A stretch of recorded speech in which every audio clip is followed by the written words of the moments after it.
Hello, my name is Mchan338. Oh, alright. And I'm Phantom Matt. And I guess I'm Astronomus. Okay, so, if we're ready to go, we are going to start this in 5, 4, 3, 2, 1, go. So, welcome to Covalent Island, everybody. It's a nice time. It is a nice time. It's an island resort. Okay, so this Emulator. is Link's Awakening 100%. This is a remake slash port of the original Link's Awakening for the from the original Game Boy to the Game Boy Color. There's added color into this game, and the category I'm running is 100%. So in 100%, I have to get all of the items, I have to get all the heart pieces, all the heart containers, I have to beat every dungeon, I have to get all 12 pictures that are exclusive in the deluxe version, and get 20 out of 26 seashells. Some people question why 20 and not all 26. It'll make sense later. Actually, we can just explain it now. The reason why is that all seashell locations cease to exist once you have 20. So They essentially turn into rupees, if I'm recalling right. and then So all the once you have spots 20, you are just in go get the the loading spot. you just go get the sword at 20, and then bam, you're done. Yeah, and then we're also going to be doing some cool routing where we're going to route in getting the 5 and 10 seashell rewards, which will reward us with an extra seashell. And Mchan's going to be doing trying to attempt to do a 50-50 trick called Rupee Duplication. Essentially, if you have your shield and Link go below a rupee, every other frame, known as a frame rule, there will be a chance that the rupee will can be considered as 2, and so you can use that to get rupees a lot quicker. And then We got pretty good luck this time. yeah, the grass is not like Mchan though. Okay, we're It's good. fine, this is normal. Spoilers. God. Normally in PB attempts that'd be a reset, but we're just showing off the run, so it's okay. This isn't a PB, this is entertainment. This is content. Oh yeah, also by the way, this game teaches you good morals. Yeah. Oh no, I just died, guys. Oh no, Spoiler. but you know what the real moral is? You never need to learn your lessons because they just let you back in. Oh, because you're dead. Yeah, and you keep the item too.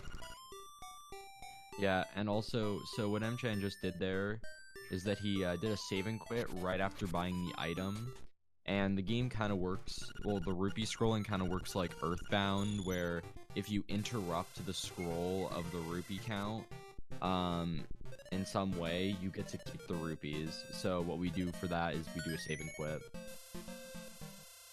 That's very nice. Because we get to use these rupees to instead play the trendy game and get powder. Did you guys know Powder. that I just got the powder first try? Oh wow. It's not like as impressive as it will be in about an hour and a half. yes. That's true.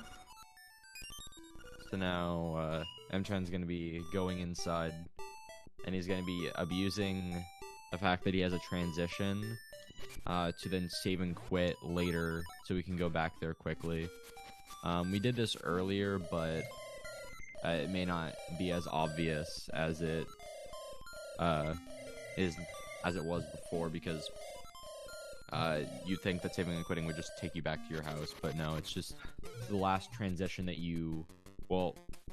map change that you've entered. Yeah.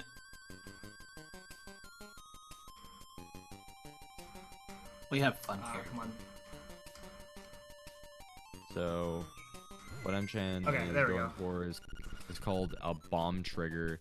Essentially, if you place 2 bombs within 2 frames of each other, the game gets confused on a screen and it'll activate the 0th object, and for a lot of rooms / screens, that just so happens to be the cutscene. so we can abuse that to activate the Terran cutscene without having to go through his whole spinny deal or without using the powder. Not only that, we can activate a bunch of other stuff. Just basically cutscenes in general can be activated. Because, man, we have the power of explosions on our side. That's beautiful. Yes. So it gets a this is lot more broken Cave. than It this. is super easy. Nobody makes any mistakes in this dungeon, and yeah, that's all I'm gonna say about it. As we stare him dead in the face and call his bluff. Yes, indeed. So, See if he's gonna accidentally bomb arrow the Moldorm. yes. So, Mchan338 posting once again the straw poll link deciding what Tunic Mchan will be getting later on in the color dungeon. As a commentator, you should really choose red. Yes, choose red. So now this is just kind of boring movement. No, general overworld stuff. Nice and slow. The game, the entire game is like this. It's fine. It's a nice casual romp through the island. Though what we will be getting soon enough is the most broken item in Zelda, the Rock's Feather. What does that do? It allows you to jump. It's the most important allows you video to game jump. mechanic. This isn't Smash. Zelda can't jump. So, yes, Zelda is not able to jump because Zelda is not in this game. But yeah, so giving Link the ability to jump in this game was probably the biggest mistake they ever made, because now that we're able to jump, we can abuse that to make the game think that we're on ledges when we're actually not, through a trick called a super jump. And we just kind of fall off the wall. Yeah, because apparently the game's like, oh, you were on the very, very edge of this ledge. You must clearly be on the ledge. So We should also point out that this works only because technically walls are ledges. Yeah. This would not normally work on the overworld unless you were by a ledge. So all walls and dungeons are ledges. If you hear birds, that's likely me, unfortunately. Someone has a phone, though. Oh, yes. Nah, see, Moldorm, easiest boss of the game. Yes. And it only gets easier from here. I mean, harder from here.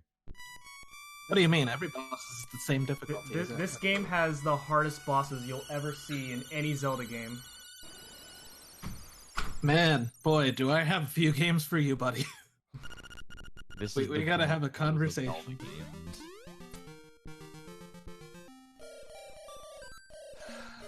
Having just come off the stream of Dark Souls 3, please don't. Yeah. So the reason you saw me like two-shot rolling bones with 2 arrows and also like kill enemies very easily with the bow in general is because when the game does not expect you to have the bow up until Dungeon 5, so a lot of the early enemies go down really easily with the bow. All enemies in general really do. Except for the ones that don't get affected by the bow. Yeah. Like Stalfos. Well, But now, just a little bit more walking. Nice little stroll through the forest. let's see if he's gonna get the cool movement. He got the cool movement. Alright, nice. Use spin slash in just the right way in order to hit the other side of that rock. So that way we don't have to go all the way around. And he also killed all of the annoying Keiths that could get in his way. That's our first heart container. Or a heart container, heart piece. Well, we already got our first heart container. Yeah, I was about to say, we've been to a dungeon. I don't know what Whoops, you're talking I think about. I missed that. Oh well, guess I'll have to get it later. Ha ha ha. It's actually no faster to get it at any other point. It's just that it's most convenient to get it later, since we'll be going back down that way. It saves Also- 1 pixel, which is not worth it. 1 pixel? But that 1 pixel could mean the world record, man. But I didn't know pixels counted as time. Thought it was a unit of measurement. No, he saved like 8 parsecs. Come on. You're right. Actually, That converts to 12 utils, correct? Yeah. Alright. Anyways, Melbourne Cave. Optimally, you want to get a optimally you want to get a 1 spin, but typically you want to go for a 2 spin just because the enemies won't normally line up for a 1 spin. What's actually funny is that if you take that room slower, then it's more likely that you get a 1 spin. Yeah. Because the enemies have time to line up properly. Alright, so you saved like... You saved 300 metric tons. Yeah. Yeah, earlier that was weird. I felt like one of my spins got dropped there, but that's okay. Alright, so shoutouts to Block. My boy discovering what Mchan just did, which is called a flock clip. Where we walking through walls, baby. Yeah, it's not out of bounds, by the way. It's not out of bounds. No, we just go from one walkable tile to another by just squeezing on through, using the text box, because the text box allows us to move just a little bit further. Alright, so now time for Dungeon 2. Do we finish this one in this category? Yes. Yes, because we need to return Bow Wow. Right.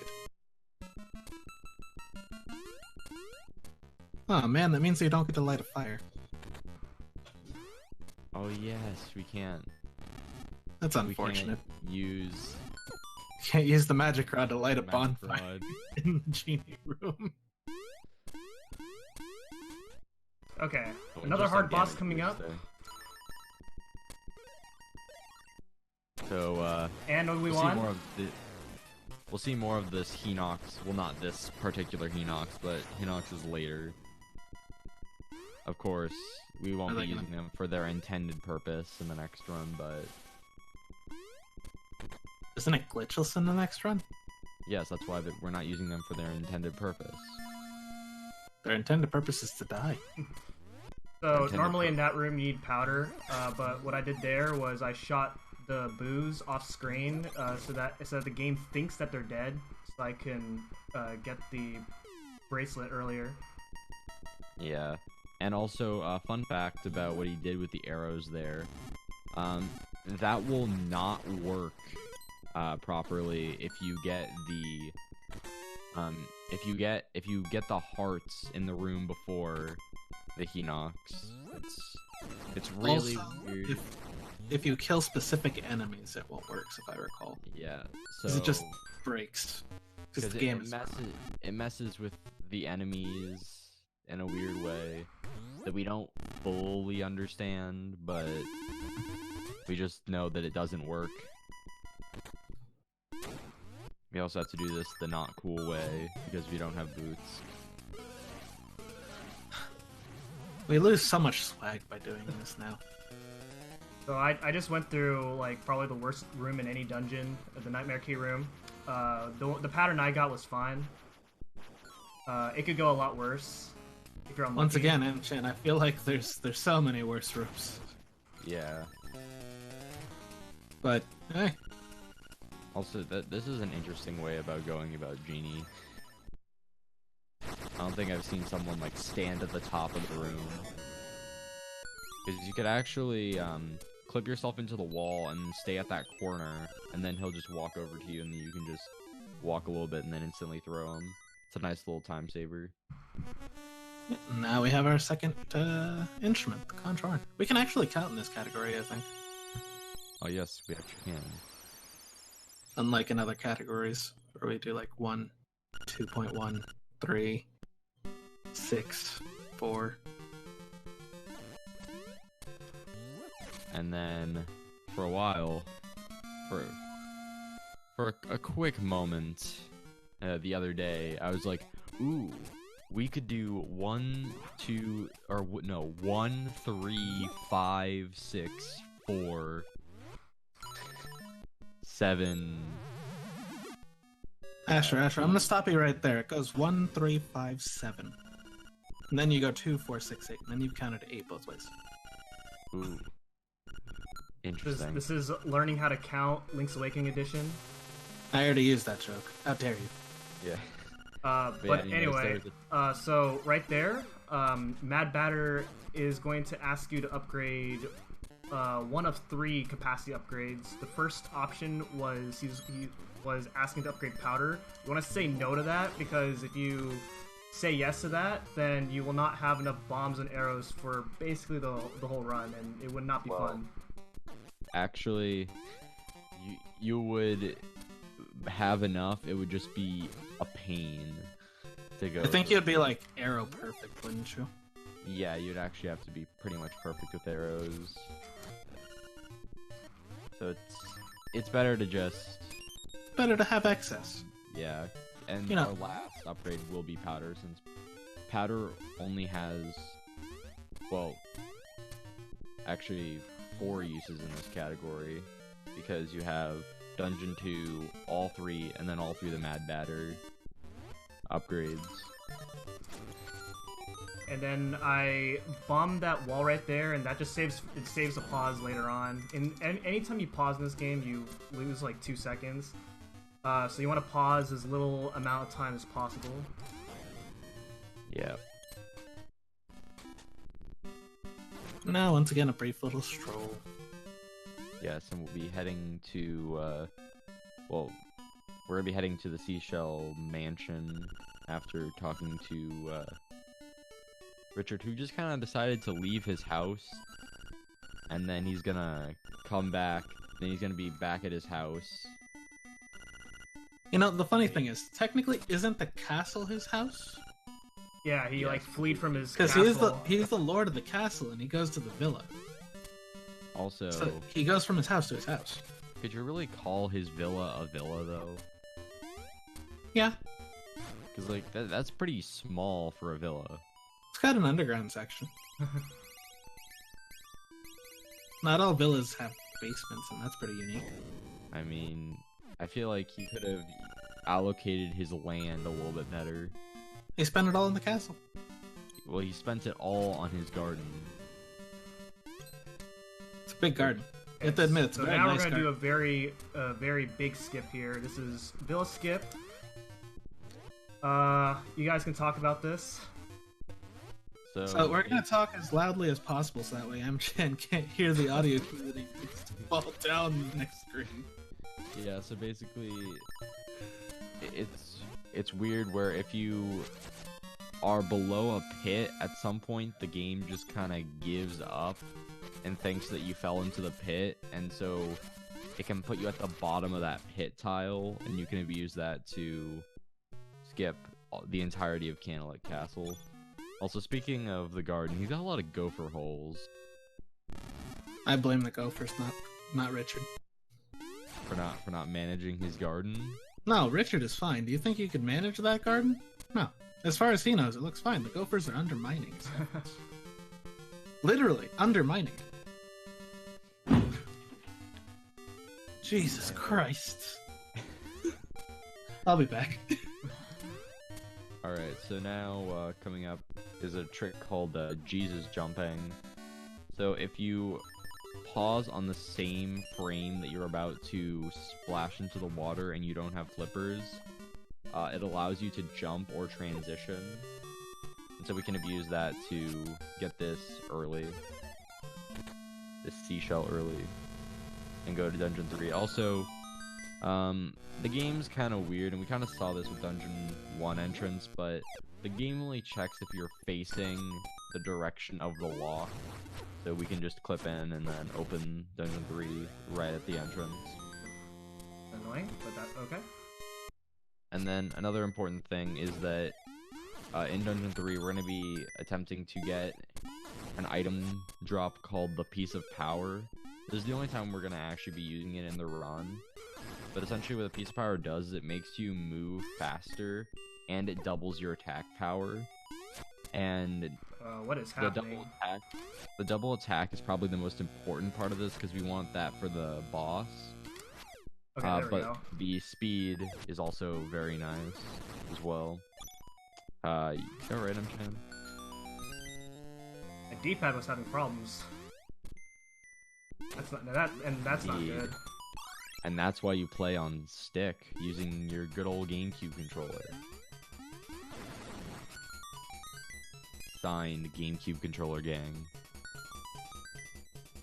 So yeah, now that we have a piece of power, we're gonna be listening to this cacophony of a song.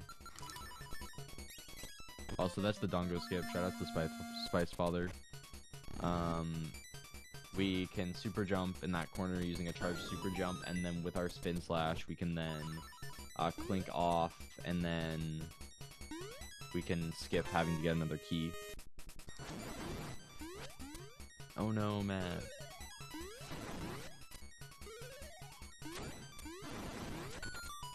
So we're about to do it again here. There we go. Yeah, and in most runs, you're gonna have to do it twice. It's actually not too bad once you figure it out, but it's definitely a bit of a learning curve. Yeah, if you do it wrong, you'll soft lock the game, which would be bad, and you have to save and quit. Actually, doing it wrong is very hard to do, actually. That would mean that you'd have to try doing the super jump late, and you can still barely make it, but at that point, you probably already missed the super jump anyways. So this is the reason why we want the piece of power, because it would take a lot longer to beat Slime Eye, but instead, with piece of power, we can just quickly kill Slime Eye. Or if you have Magic Rod at this point, which is very, very unlikely, you could just Magic Rod the Slime Eye and one-shot it as soon as you split it.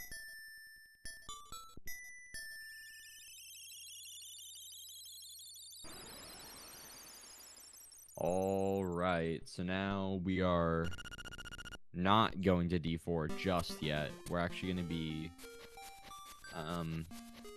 getting some more heart pieces and pictures of Spider-Man, and then more seashells, and then we're gonna see a man get stung, right? Yes. Mchan. Yes, we're going to see a man get stung by bees.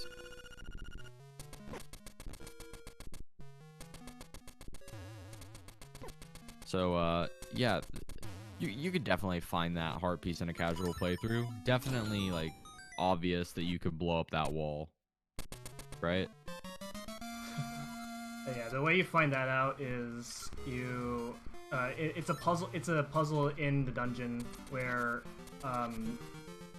if you clink your sword against the wall, it'll make a different sound effect. But obviously, who would ever think about doing that for every single piece of the wall? It's like Zelda 1. Instead of bombing every wall, you're poking every wall. Ah, we didn't get to see a man get stung.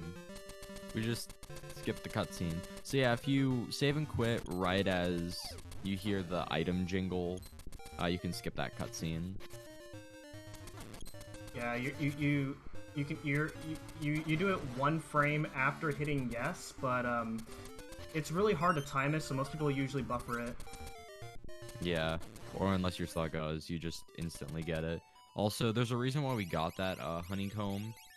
So normally, because we don't, well, actually, so the game checks as to whether or not to spawn Marin based on your progress with the trade items, and so which also acts a little weird. So if you finish Dungeon 3, the game assumes that you got the stick from opening up Candlelit Castle, so you can abuse that to then skip needing to do the entire trade quest, and we can just use that to get the honeycomb, and then we go straight to the bear, and it activates the pineapple is what activates Marin being on the beach, which we need her for some pictures.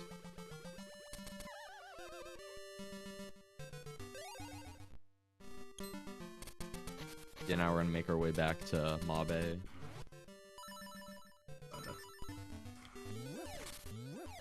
Actually, yeah, that was right. Okay, so we're gonna do another form of a super jump. It's called naked super jump, which involves not needing to use a weapon. Instead, you just face forward and press back a little bit, and then you'll do a super jump. Yeah. Looks like that. Very nice. And then we're gonna be getting the Ocarina.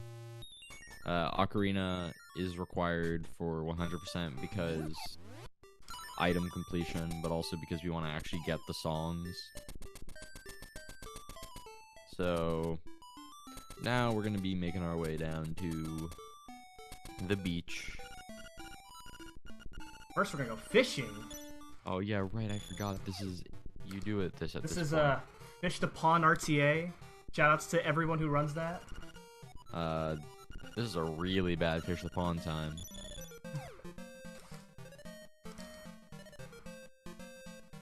So what we do is we let one fish go and then put out a second line, and we do that because a fish, like the other fish, get in the way, and they won't allow us to catch the big fish, which will give us the heart piece.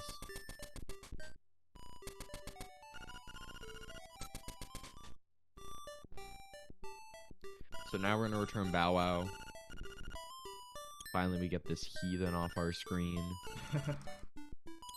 Take a picture with him, of course. Of course, he's not actually gonna be nice to us. He's gonna attack us, even though we returned him to his home.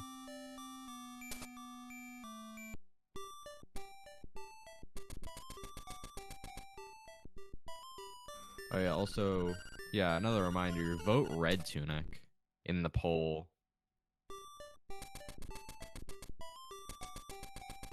It is the faster tunic.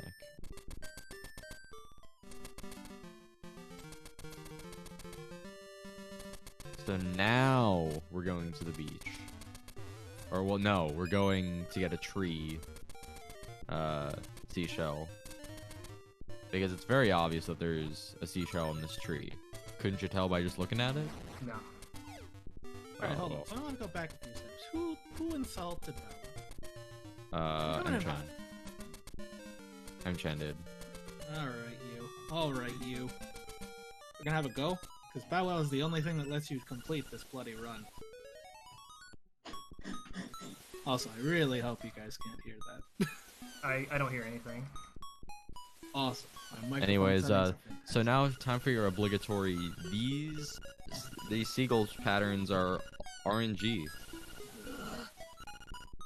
Yes, this pattern of seagulls will never appear again. This is RNG manipulation for later on. He's manipulating it so that way Blue Tunic will win. Too bad he failed. And even if he does pick Blue Tunic, it will be red.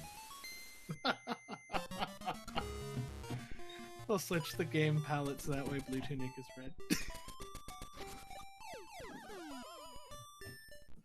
So now we're on a the faster date tunic with Marin. This is like most people's favorite part of the game.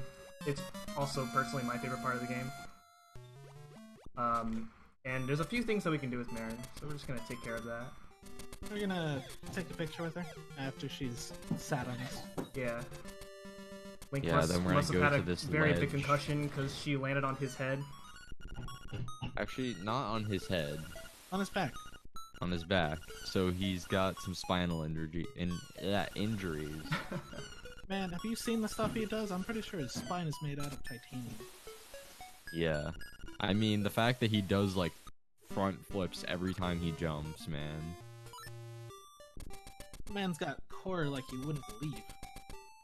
If only he had a face to make up for it. Yes. So Also, we just get this frog face. Taryn ruins dates. Yeah, just like how we don't ruin him for, you know, ruining our date by getting him attacked by bees, but whatever. Yeah. I was told we were gonna see a man get stung by bees, and we're not seeing a man get stung by bees. False advertisement.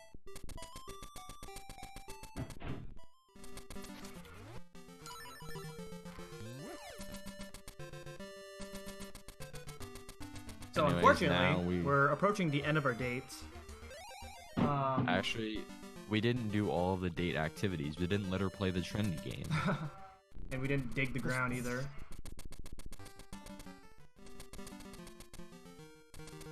But alas, it's never lasts long enough. You never get to do all the things. Yeah, so while we could bring Marin straight to the walrus, it's actually a little bit faster to do a bomb trigger to activate the cutscene at the end of the screen, because it takes less time for Marin to walk off and the bunny to walk on.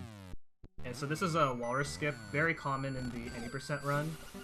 In any percent, if you do this, you soft lock the game. This in any percent. I mean, any percent with conditions. So like any percent, Yes. no saving quit, no wrong warp out of bounds, or 8%, no wrong warp and out of bounds. Yes, any percent doesn't even touch this part of the game. I don't think any percent leaves the village. That's it. Well, aside from the beach. Yes. Yeah, and then there's some stipulations on these categories for a reason, because if you've seen a no restrictions run of 100%, you'll know why it's no wrong warp or out of bounds. You'll know why the run is only like 2 minutes long. Actually, no restriction, 100% no restrictions is a little over a half hour, and then any percent arbitrary code execution is 2 minutes 13 seconds. Okay, so I don't know what's in this room. I just kind of shoot arrows in here because it's fun. Yeah, it's just snap. I heard there's like a snake worm in there. I don't know what you're talking about. I've never seen it in my life. Later in the game, like at the end of the game for some reason. Also, Maybe? another part piece that why is it there? Who's just poking at the top of the wall in a Well, the people who 100% of the game as kids would know. Come on. Yeah, it's the incentive to buy the guide. Yes, the player's guide. Official Prima merch. Poor now for Prima, by the way. Rest in peace.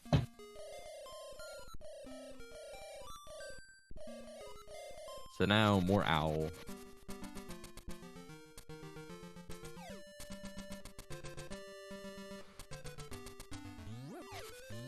So we're about to get our first of the 3 Ocarina songs. This is Bow of the Windfish. Should we listen to it, or should we not? Well, we kind of have to. Alright. I mean, we're listening to all the songs except one, because that's the way the run works.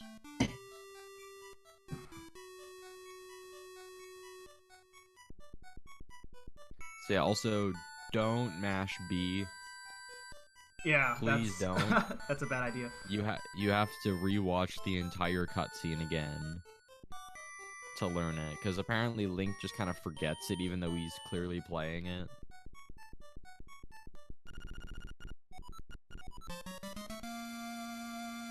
Alright, so since we have some time, the, this is your mid-run reminder to vote Red Tunic on the poll. Have we discussed how all iterations of Links are like musical savants? Oh yeah, I bet this Link hasn't had a little bit of musical training in his life, and yet he's able to just kind of learn an entire song like that. So earlier, on one of my pauses, I moved the Ocarina to the bottom, and that's because when you get songs, there's a whole menu when you like move the cursor over the Ocarina, and it's really annoying to menu over it. Yeah, and if you menu onto it, you can't move left or right onto it because it will just select. Well, if you have multiple songs. Yeah. You have Okay. more than So one. wait, actually, I forgot something. Dang, you guys were supposed to remind me. Yes. You're the runner. Why would we remind you of anything? Good God. Yes. Shout out to Saga. Okay, so that's a very common mistake. Thankfully, I noticed it right away instead of at the very end. It's one of the major roadblocks for new runners is forgetting to open up the dungeon. So one of the major roadblocks for running this game is realizing that you did the route right and you think you did it wrong. That's faster than going to the warp screen after Dungeon 2, yeah, and then having to use the portal again, but instead we can just make one trek over there. Okay, so I just got a dumb trick out of the way, so that's good. Excuse me.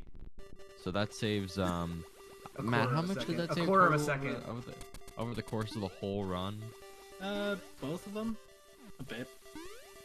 Yeah, Like, it's not worth it. Not a significant amount. Excuse me, So- sir. It's tradition. You always do obstacle skip, and if you don't do it, then you try. Alright, so we're gonna be seeing here called Early Rooster Skip. Oh wait, he's not doing No. it. Shame. Bloody shame. Yeah, so we'll explain more about what it is later, but for now, it involves getting one of the dungeon keys a lot earlier on using pause buffers that are it's like partially random. It's not marathon safe, so I'm not doing it. Yeah, so if you fail to do it, you fall all the way back down. Yeah, and then it's faster to do it the regular way. Yeah. It's like 15 seconds. But it's a cool 15 seconds, dang it. Alright, now time for Dungeon 4. We're Hope gonna be y'all completing it. remember Dungeon 4 very well. And a lot of the keys. And the cue ball boss fight. We're gonna Who do this can jump ever right here, forget which the like cue ball? skips half the dungeon. There we go. Half? I wouldn't say half. I think Oh. the next jump you'll be doing we'll skip half the dungeon. So we abuse the same Jesus jump mechanic that we did back before Dungeon 3 to skip having to fight the cue ball and get a bunch of keys. But in exchange we have to deal with this annoying tile room that has many different patterns, and there's no consistent way to get that same pattern. Plus, you have to deal with Helmosaurs. There's 4 different patterns. Not to mention, And, the yeah. Helmosaurs are the worst enemies in the game, bar none. Yeah, honestly. Alright, so we're about to do a really cool super jump. Not doing the French way, unfortunately.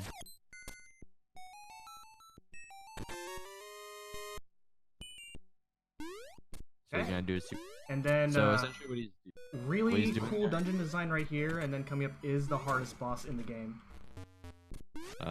shout out to the Cravone. Okay, we win. So basically, what he does there to get that done fast is that he delays his spin so that he can pause right before the anglerfish talks, so you can skip the text, and then he shoots 2 bomb arrows, and it's very quick. So that's Dungeon 4, and then back to the Nightmare Key jump that he did. Basically, what he does is he goes into the corner, and then he waits for the P-Hat to be off the ground a bit before he starts his super jump, because we want to delay it enough that we actually get distance from it and not just height.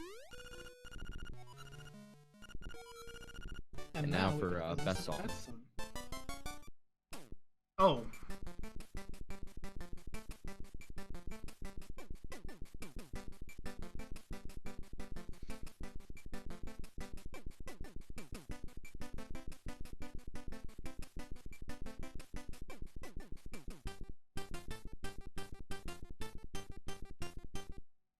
Oh. So this song allows you to warp to right by Crazy Tracy's hut. Yes, Which Mambo's Pond. yeah, or it's also known as Mambo's Pond. And we will be using that a couple times. Yeah, also another thing is that it can be used to get to the start of dungeons again. It can get you to the start of dungeons, but it's actually slower than doing a save and quit because you have to play the song, then have like the little like fade away. So we only use it for if we really need it. Okay, so since I now warp to a lower part of the map, the ghost will now appear, and it's going to be following me to ask me to take him to 2 places. But first, we got a couple things to do before we do that. Yeah, so interesting thing about the ghost is that the ghost has 2 checks for some reason. One of those checks is that you have gotten the level 2 bracelet, and another one of those checks is if you go below a certain part of the map. Both make 0 sense, but we go with it. Yeah. So we do a trick called a pit bomb trigger, where if you place 2 bombs within 2 frames of each other into the pit, it activates that cutscene. So that's the Sorry, I want to kids. say easiest way. Easiest way to do it, because you can actually buffer it. It also requires that you mash. So let's see if he gets the mermaid cutscene skip. I don't do it. It's a really weird timing. Yeah, so the other way is to set up your save point at one of the phone booths and then do the save and quit. But if you're not gonna go for it, you don't. It's not faster. Yeah, so he's gonna be going for. Well, he's gonna first get a picture that who knows what's actually going on. It's also a little fun fact that the item that we got earlier is the pink bra, which got changed Necklace. in. It's a necklace. It got changed Link's in Awakening some is a game European for versions good and the boys American and girls. release. So yeah, in this cutscene, it turns out that the mouse had fallen off the mountain, floated all the way down here to Martha's Bay, got hooked by the fisherman, and the fisherman was so surprised that he caught a dead mouse that he fell in the water. And then Link just kind of holds out his sword. Also, I want to know what's the first time for Mchan for this trick here. I get it? Okay, nice. First try.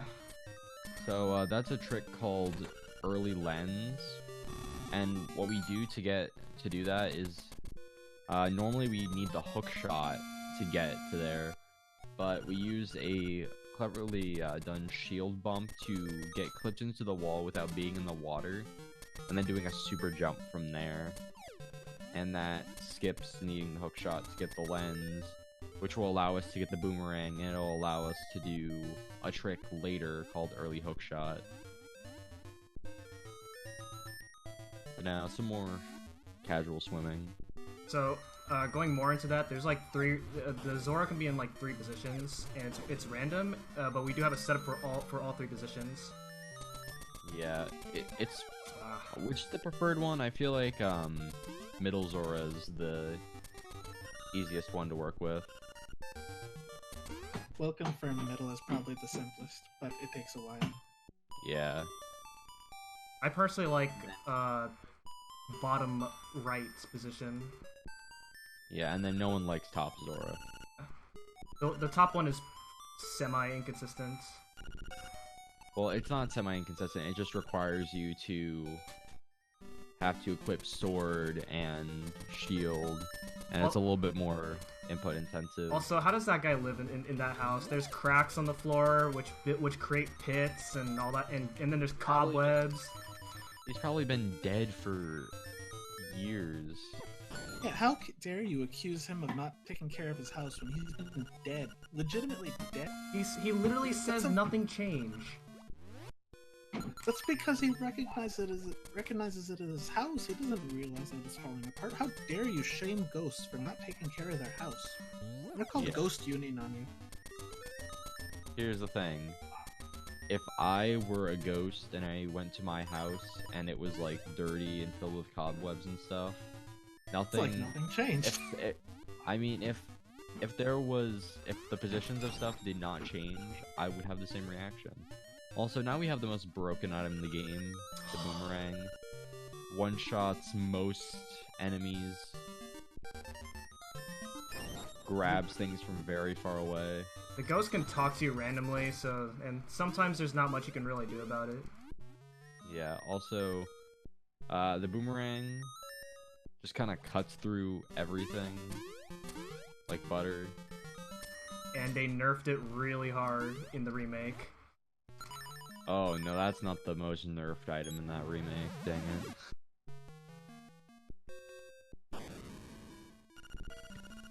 Okay, so same thing with the bomb upgrade. I'm gonna say no to powder first, and then we're gonna upgrade our arrows next. Great point. Also, making a quick update now while we're being quiet. We are currently sitting at 4 votes for Blue Tunic and a whopping 15 votes for Red Tunic. You guys are doing great, making sure Red Tunic wins. Keep up the good work. Yes.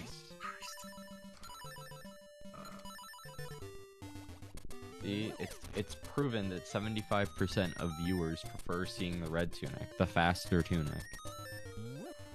Is he going for the... Oh no, he's not doing French jets. So he's gonna be taking the ghost back to his grave. And the reason why we have to sit through this ghost stuff is because of one picture. Yeah, in the original version, where there are no pictures, there's a certain frame perfect trick that we do in Angler Tunnel in order to skip the side quest entirely. Well, I mean, you don't technically need to do that. You could just get the level 2 bracelet, but it's slower though. Yeah. Because we don't. Because in the original LA, we have no way to abuse Okay, Jesus good. jumps. Also, Boomerang can grab heart pieces, and it looks jank. Yeah, the boomerang has to, like, you throw the boomerang at a very specific spot in order to throw it through those blocks. Okay, so now we're in the color dungeon. Oops, I said that's the wrong one. I was supposed to say no to. Don't no, what do you mean? It's not yes or no. Oh. It's red or blue. Okay. It says, what color am I? Red or blue, and then when you answer correctly, he says, "Don't tell anyone." Oh my god, I got it wrong for both of them. Okay, there Really? we go. Mchan, come on, man. See, this man I clearly does not didn't read didn't study. Japanese. I'm sorry. He doesn't know Japanese. So, anyways, we get some LADX exclusives here. Well, actually, it's not LADX exclusive anymore because LAS is a thing. But in terms of these Game Boy games, also this is the only instance of 5 rupees of a 5 rupee, and it's green, but regular rupees are blue. Come on. Take that, 3D Zelda players. So there's some cool boomerang usage here in the color dungeon. Technically, we could have been able to go here as soon as we finished Dungeon 2 and returned Bow Wow, but instead we're just coming back later when we have better equips and utilities. Also, is he gonna get the fast blob? Yep, we got it. So essentially, you can stun lock that giant blue buzz blob with the powder if you get close enough. So now you see Mchan do a hard reset, and that is because he wants to get another set of rupees from the rupee room in the color dungeon, and that room only refills if you do a hard reset. It has to do with the RAM of the game, and we need these rupees for one thing and one thing only, and that's the Frog Song of Soul for being the unreasonable price of 300 rupees. It's a good deal.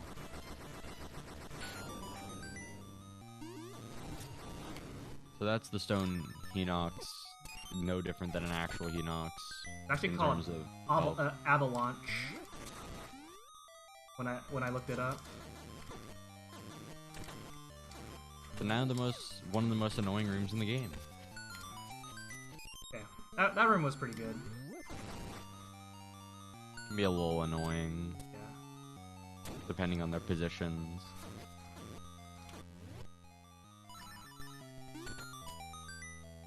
So now What seems like the hardest puzzle is actually pretty easy. You just hit the 4 directional points and you'll get it every time. And then you can just abuse that. And then this boss fight makes 0 sense. We got good RNG. Okay, so looking at the straw poll right It's now, we are going to get Red Tunic. Yes, and you better be mashing A. If you get blue, I swear I'm never gonna let you live it down. The So entire LADX community will not let you live it down. You almost picked blue. in PB attempts, I only ever pick Blue Tunic, so this is gonna be fun. It So- changes like one thing. So basically, Red Tunic affects the Dungeon 5 boss fight. In the way that, so the Red Tunic basically gives you all the effects of the piece of power, and it gives you one of the effects, which is having increased knockback. So on the Dungeon 5 boss fight, it does not take extra damage from the tunic. It actually just takes the knockback from it. So essentially, it makes it really, really hard to get an optimal fight because it'll give it a bunch of iframes. Okay, nice. That jump's really dumb. It's supposed to be easy, but I make it harder than it actually is. It's just dashing and then jumping while holding down.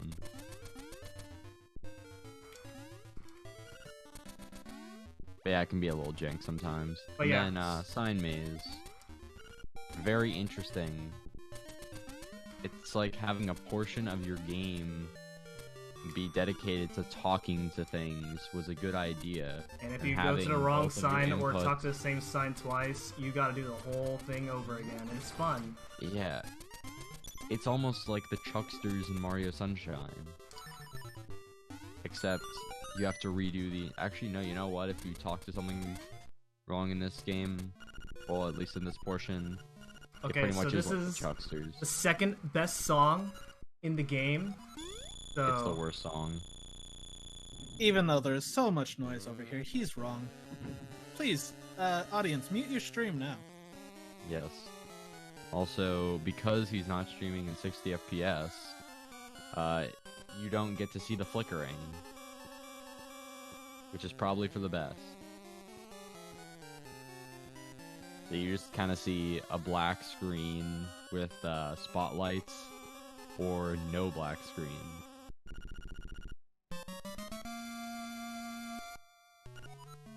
beautiful They make song. the song better in the remake, by the way. That's because the person who did Splatoon is the person who orchestrated the remake. Okay, yeah, you're It right. has a significantly Splatoony feel to it. Indeed. Alright. Now. Oh, wait, are we finally getting the most obscure heart piece in the game? Yep. Oh, we are. Yep. So, how many of you decided to swim all the way around Candlelit Castle? in your casual Unironically, I playthroughs? did. You did? Did you Oh just wow. repeat? And did you just decide to dive I mashed both by A the and B. front of it? You mashed both A and B. But yeah, the average person would not just swim around to this side of Candlelit and then find that there's a heart piece. Also, hey, Blue Tunic. He actually got Blue Tunic and this man? But yeah, considering the fact that there's a staircase leading to the right side of the moat, you'd think that, oh, it'd be there, but no, they put it on the opposite side. Also, rolling deep. Rolling deep to Azora, and hey, look, it's Ghost Mouse. I almost said Ghost Fish. Been playing too much Night in the Yeah. Woods. So that's a dead mouse because it's completely white as opposed to the purple mouse that we've had so far. Yeah, it's funny how this game, like the progression of the has like a narrative to it. When this mouse would be white, even if it wasn't your last picture. Also, make sure to check your pictures, Mchan.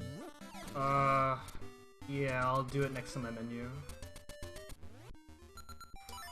Okay, yeah, we're good. Alright.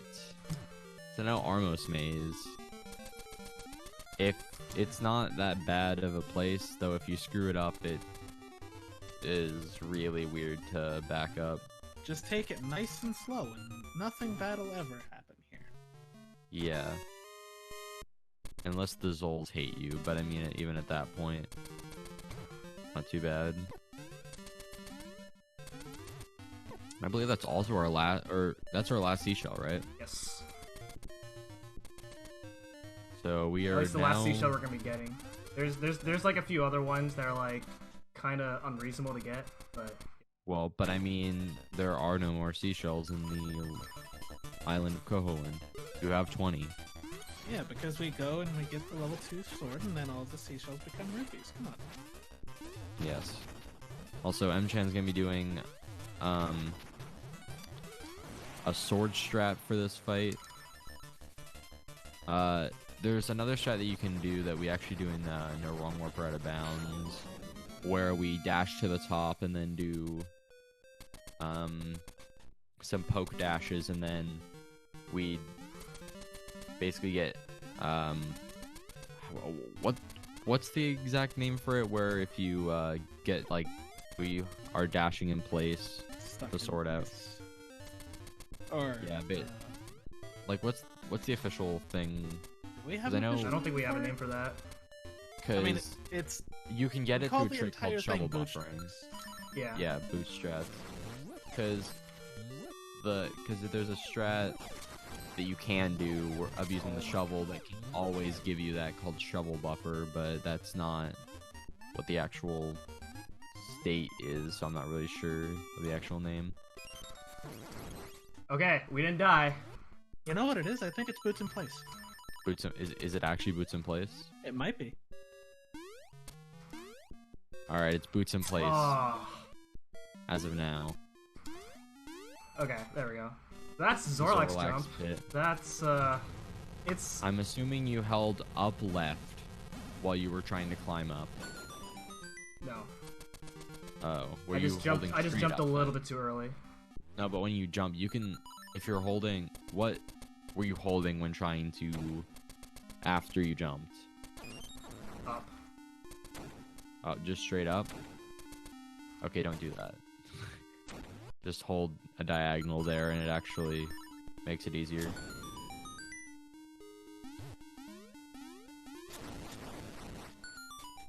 At least you didn't fall into Node Pit. That's an interesting way to do that room. The most shameful pit, Node Pit. Well, sorry, Node. The only reason I call it shameful is because you run into it 3 times before you realize you're doing something wrong. Yeah, so now this room can easily be done with a setup with a bomb throw. Now we have the level 2 bracelet. Fun. So who likes tile room? Level 2 bracelet has, you know, tons of uses. Yes, it's not like it's only used in one dungeon and one specific use in the entire day of the speedrun. And that's the only reason why we get it. My god, there it is. There's the one use of the level 2 bracelet. Okay, I messed up my strap for this room. Okay. His red strat. I forgot to equip bombs, so that I mean- that wasn't gonna work. I mean, I guess that works if you equip bombs and arrows, that works. So now, we're gonna be doing a series of super jumps that absolutely, obliterates Dungeon 6. Wait, hold on. We're in a dungeon? Oh yes, we are.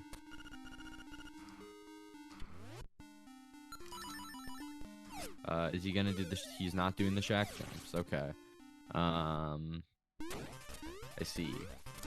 How do we explain track jumps to people? So basically, if you hold a diagonal up against an interactable object, so think like a key block or one of the or- blocks that you can push. or a push block, and you afterwards then change to, after you jump, hold forward, Second try. it will act like you are jumping off of a cliff, like you would for a super jump. Which is, that is actually the first iteration of a super jump.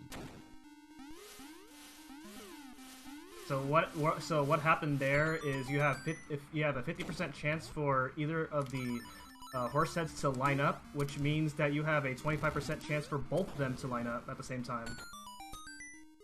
Yes, indeed. Luckily, we don't have to deal with that twice like you would in Glitchless. So that's fun. Also, this is a very well-made boss. The hitbox just kind of exists before the fight even starts, and so we can get 3 cheap shots on him, and then we just need to get 2 more, and that's it. Yep, there we go.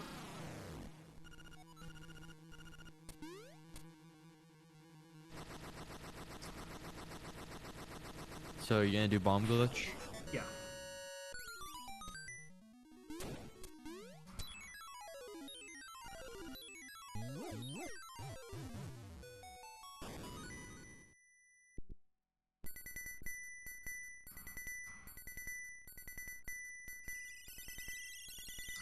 So in case you've been following along, this was actually Dungeon 6 and not Dungeon 5. We will be going to Dungeon 5 now.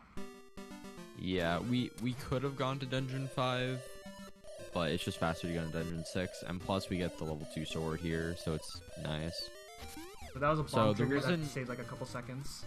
So the reason why people normally go for Blue Tunic now is just because we get the level 2 sword so much earlier in the run now that it doesn't save as much time to get the Red Tunic as it used to be in the old route prior to the revolution of 2018 for the tournament.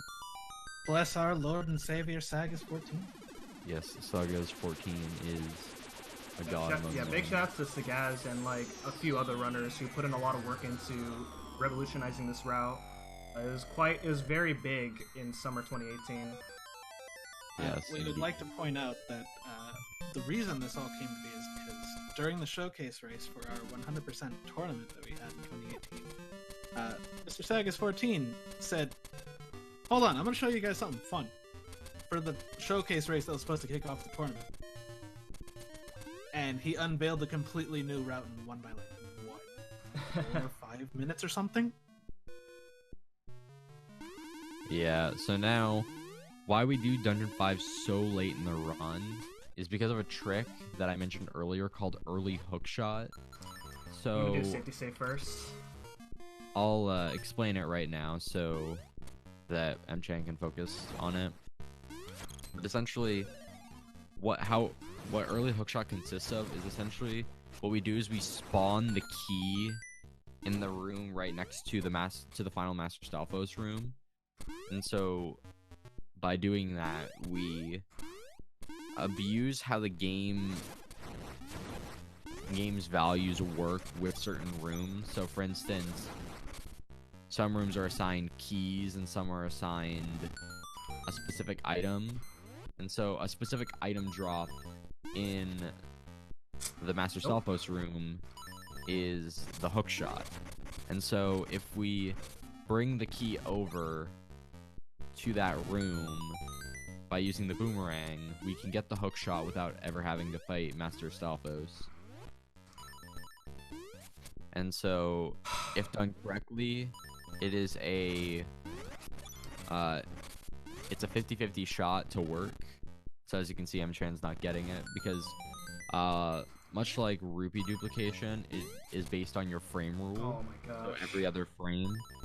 The only detrimental part is if you screw up the timing or positioning, you will pick up the key and then you will have to do the entirety of Dungeon 5 in. How much time is it? Okay, there we go.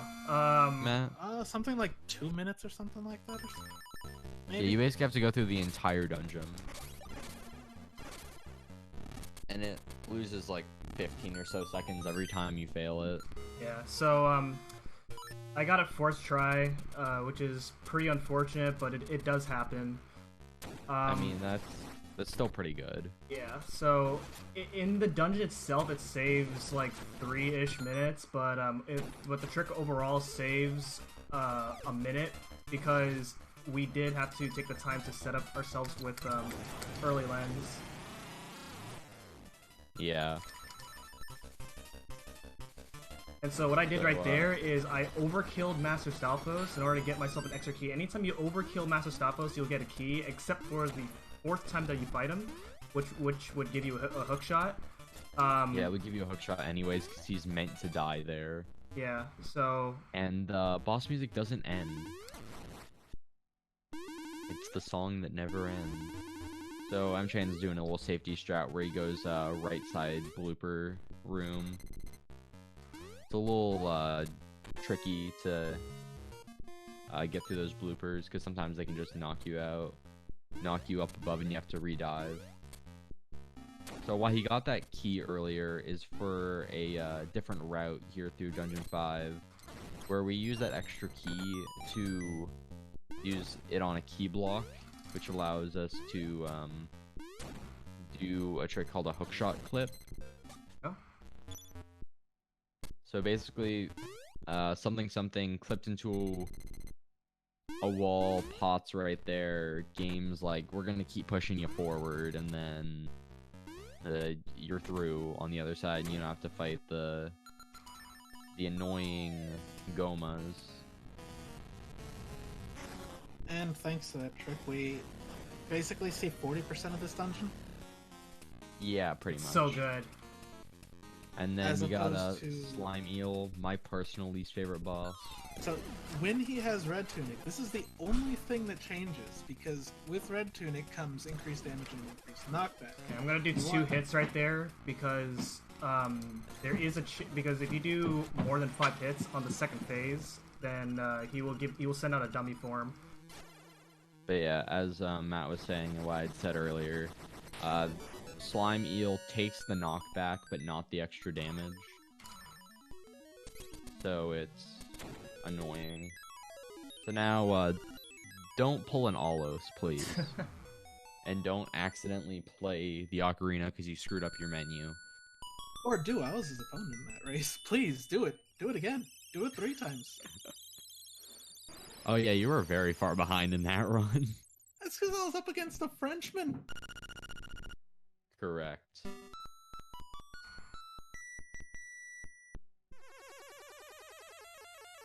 To explain, the Frenchmen have a monopoly on the world records in our community. They're very good at what they do, and they do this game. For maybe like 2 months, the Frenchmen did not have a monopoly because of my RBO world record, but now, Node, he took it. So it truly is a monopoly. And did we count Vlak?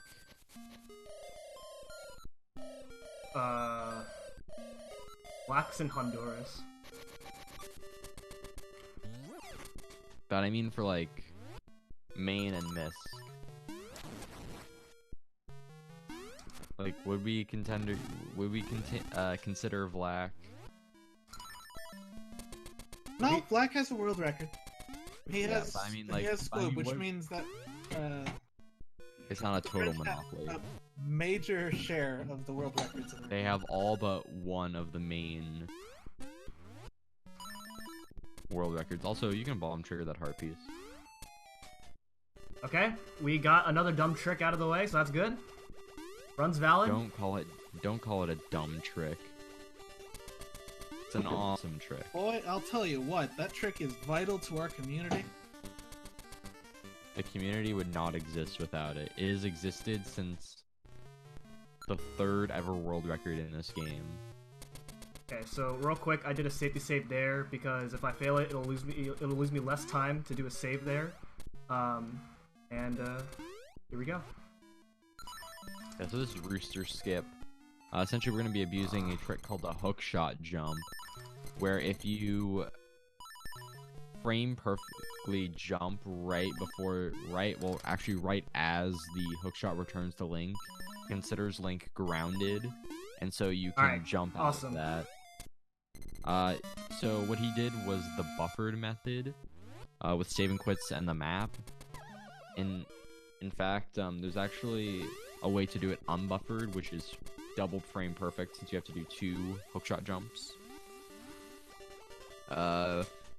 Mainly top level, well, not even like top level runners, like world record contenders go for it. Yeah, it saves like 8 seconds if you do it, if all goes well. Well, it actually saves a little over 8 seconds because we're talking against an optimal buffered method. Yeah. Compared to an optimal. You get like a lot of tries, so Rooster Skip itself isn't as hard as it looks, but it's still a pretty difficult trick to get down. I mean, when you're this late in the run, nerves can definitely get in the way. Yeah, exactly. Even if you're doing it buffered. And earlier, we did mention early Rooster Skip, and you basically just get that without using the hookshot by doing what they explained earlier with shovel dashing. And the only way that works is because we use what we did for Villa Skip to get partially clipped into the wall that allows us to do a dash jump over to it. So it's a nice time save if you can land it, and some actually consider it easier than normal Rooster Skip with the hookshot. Yeah, so this is Dungeon 7. Shout out to Xander. Shout out to Xander, yes, for getting the level 2 shield and a PB. So this dungeon's really long, so let's see how it goes. Well, actually, that boomerang shot that I just did right there just skips like half the dungeon already, so yeah, never mind. But anyways, he's gonna be doing a trick. You already know the trick. It's called bomb triggering. You can bomb trigger all of these pillars. Every single one of them. Some prefer doing transition triggers and some prefer pit triggers. I personally think that frame perfect transition triggers are easier than doing the pit trigger, but it's mostly preference. And yeah. Coming up is Goomba Surf. Well, in a little bit, we're barely there. We just did the pillars. But yes, Goomba Surf, you don't need to do it. The difference between, because we're gonna be doing a strat with the hookshot, it's not that much faster, but if you want to do it. Alright, first try. So yeah, essentially what we do is we have to be clipped exactly 1 pixel into the wall, and then we have to go for a full height super jump onto the Goomba, which gives us just enough height to land onto that ledge. So, what I said earlier about the hook shot is that we're going to be abusing the hook shot, and if a weird property of saving and quitting is that sometimes the bottom of the game, like the menu bar, does not have a collision, and so the hook shot like wraps around and hits the eagle before it even lands on screen. The fastest method of doing so is using the magic rod, but because we don't have the magic rod, we don't abuse it.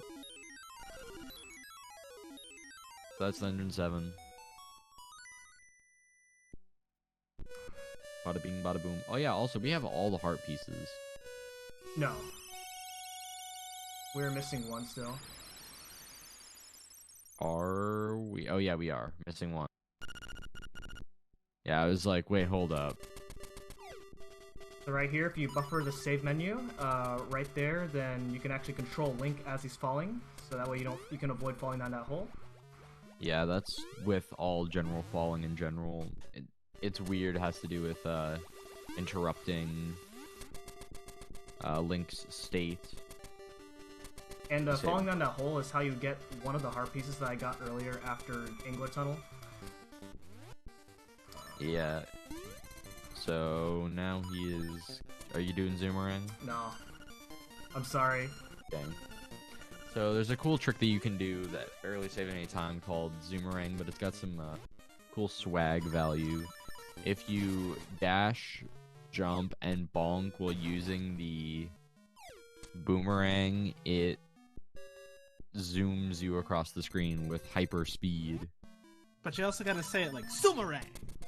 You know, as if you're playing Beautiful Joe. Ah, yes, you're right. It saves a little bit of time, lets you go fast, but it's also kind of difficult to do, and I didn't practice it at all, so I didn't feel confident with it. So, getting our final capacity upgrade, the powder, because it's not like we need the powder for anything. Actually, fun fact, during a hundo run, I had exactly 1 use of the powder going into this. Nice. So not fun. Yeah, the worst is having 1 powder, then miss it, and then it's a really, really sad day. Yeah. Also, for some reason, it only allows you to use 40, but you're allowed to have 60 bombs and 60 arrows. Shoutouts to Alos for telling me that holding upright guarantees the right position for that. Yeah. And then, oh yeah, by the way, that's level 2 shield skip or Flame Cave skip. Normally you'd need the level 2 shield to block that fire, but instead we just dash, wall clip into a wall, and we can just go through it. Also, that's a bomb trigger. That's a frog song skip. We abuse a bomb trigger. Now, while we could just use the Frog Song of Soul, it's faster to just bomb trigger. And the boss actually has 1 HP since I bomb trigger it, but you guys don't get to see that. I would also like to say we don't use Frog Song of Soul because Frog Song of Soul sucks. Actually, some people prefer using Frog Song of Soul for Death Eye Skip.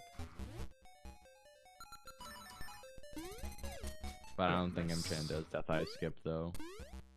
I won't do it. That's called Bookshot.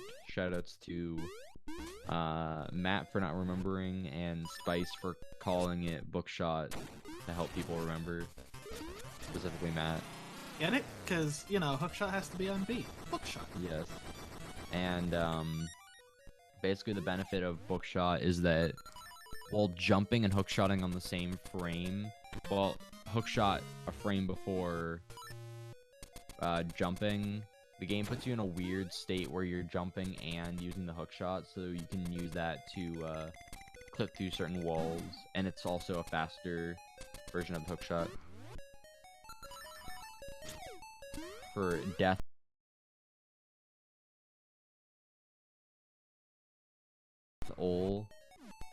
Excuse me, I'm going by the official material, Spirister. I'll have you know. It is Death Eye.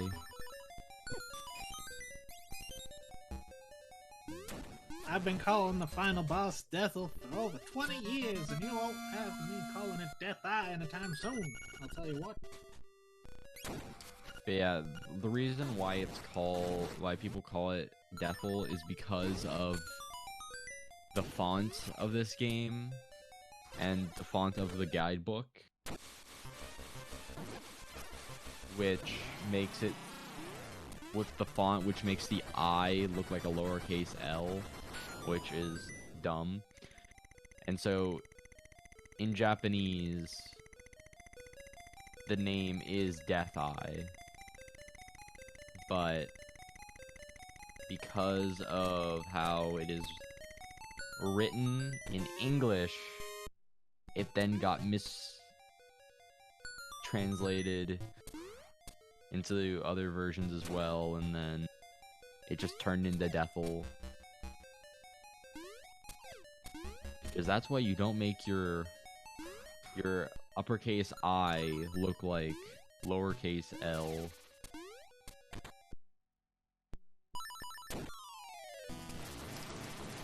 Also, we forgot to explain this, but what Mchan did a little bit ago was a trick called Lava Swim. Where basically, if you transition over lava while not moving at all, kind of like how you do a Jesus jump transition, except you don't move at all, and we abuse our sword to make it so we don't move.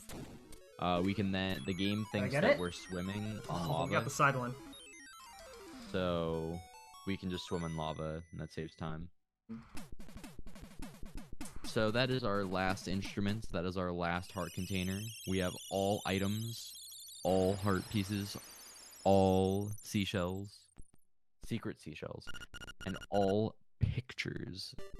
And that leaves only one thing left for us, and that is to finish the video game. With the Red Tunic, of course. So earlier I did a fun little graphical glitch where if you use the magic rod at the same time that you grab the Did instrument, you just almost say fire rod? the game does some pretty funny stuff right there. It's a fun little swag strat. In PB attempts, when I'm running with splits, I don't do it because that means I gotta press 4 buttons at the same time and press a split button at the same time, which would be very hard to do. Wait, 4 buttons plus your split key? Wait, what? What are we on about? What, huh? When do you have to press 4 buttons? It's just, if you're going to do it, like, it's just holding forward, pressing whatever button you have the magic rod on, and then split. That's 3 buttons total, pal. And you Look, can also...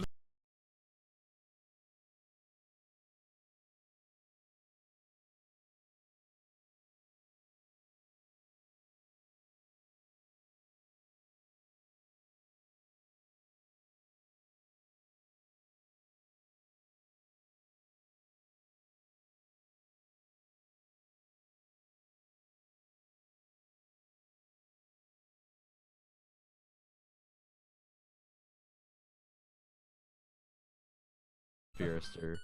Yeah, I'm sorry. sorry. Because that is more important than the anthem. Noting how Red Tunic is... Here's the thing. We'll shut up for the next one, because the next one actually sounds a lot better than this one. I mean, I honestly like this one more. Okay, so we're about to go for this manipulation here. The stream... Ooh. Alright, so... This is Blob and Aghanim Manip. Essentially, well, first off, we do a bomb trigger to skip the nightmare text, and then we place a bomb, well, without slashing, to manipulate it so that the blob dies from our sword, and then we go to very specific positions, based on where Aghanim stands, to shoot his energy ball, to manipulate it so he always gives us Okay, an we energy messed it ball. up, so now we just gotta hope for 50-50. So yeah, some portions will require you to be 1 pixel away from the wall, and others will require you to be, yes, Spearster, will just be able to let us stand right up against the wall. Am I at 2 or I'll 3? have Otherwise, you it's know. 50-50. I'll have you know That's that I have true. never messed up Aghanim. Ever. Because you've never done it, Matt. Well, there you go. If Actually, you never do that's it, a- you never messed it up. Okay, so I was So Moldorm. that was 3. Somehow I yeah. messed up the quick kill at the last moment, but that's okay. And now it is Deathel. Interesting that you're doing the poke strat for that. Yeah, it's a little bit harder to do with Red Tunic. I mean, you could just do the sideways strat. Because, you know, you could do that. So, what you can do... is that if you could just skip having to fight Death Eye entirely by doing a trick called Death Eye Skip, where if you play the Ocarina right on the same frame that a bat is about to move on the Ganon phase, it sets it in place, and then you kill Ganon and the Nightmare Lamb Mola, and then because Time. the bat, time. So, and because the bat's HP value is 0, and when it takes it off the screen, it thinks that is Death Eye's HP value, and so it kills Death Eye, and then you can climb. Yeah, there you go. GG's. So GG. the time that I got is 1:23:57, which does beat my PB with Red Tunic. Also the run was pretty good. Some, minor execution errors, but I got all the tricks that I want to go for first try, so I'm really happy with that. Hog champ. Well, hopefully you're not sick of Link's Awakening yet. Yeah. If you are, I apologize sincerely, but you should probably, go get a drink. Maybe you'll come to realize that Link's Awakening is actually a really good game that you enjoy. Yeah, also eat some food. Join the Discord, the LADX Discord, speedrun.com/LADX. Or LA, because we also have that one there too. Or LA too, yes, if you want to run a LA Warpless. Okay. So up next is Link's Awakening for the Switch, so I'm going to set up for that momentarily. So now that we have you here to ourselves, Chad, how are you doing? You guys doing Yes. alright?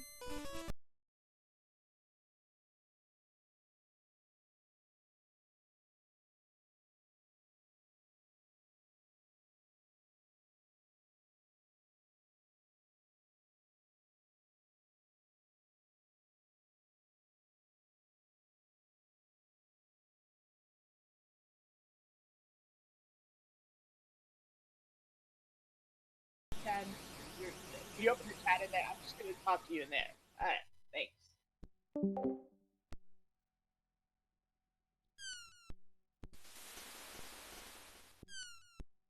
Yes, you could also run glitchless. There are many wonderful options we have to run here. We have 100%, no wrong warp or out of bounds. We have 100%. 100%, no restrictions. We have any percent. We have any percent. No ace. We have any percent. No saving quite wrong warp or out of bounds. Any percent, no wrong warp out of bounds, which includes Yeah. saving and quitting, because you can do that. Yeah. Also, we have any percent no wrong warp. We even have Fish the Pond. We have Fish the Pond. We have all instruments. We have no stoop, just pretty We sweet. have world map completion. And if you're feeling something a bit older, something a little bit more vintage, we have, some say this is rare, we have Link's Awakening Original, any percent warpless. Hey, no, I think you're missing an important category. OGLA no wrong warp or out of bounds, but the out of bounds rule set is not the same, and then it got changed to warpless. Surprise! There's also reverse boss order. It's a fun category. Should Yeah, run you're not biased at all, in nope, any way, shape, or form. totally not the guy who revived that category or anything. Revived. You made a magic circle and brought it back from the dead. Yes. We had to burn you at the stake for what you've done. I'm also submitting it to GDQ, so hopefully that gets in maybe. Anyways, that'd be great. I guess since we have some time, check out my world record history video for LADX No Squoob. It's a good video. I will say that indeed it is an excellently made video. We're waiting on Astro with bated breath to release the next one. Yes, Link's Awakening DX, any percent, unrestricted, of course. Which includes the entirety of the history of Link's Awakening DX, any percent. It's a fun video. It's complicated, but it's fun. The entire game is complicated. Yeah. But it's not so complicated that you at home can't learn how to do this run. Yeah, and then a little preview for another project after that one. I'm working with Nitros to create an Oracle's history video. But don't expect that for a long time anyways. It'll be Because released in the year 2025. probably this year still. Because my goal is to at least get 2 out this year, so... But Hopefully here's that works. the thing: if you say 2025 and it releases much sooner, then you've exceeded everyone's expectations. Ah, yes, you're right.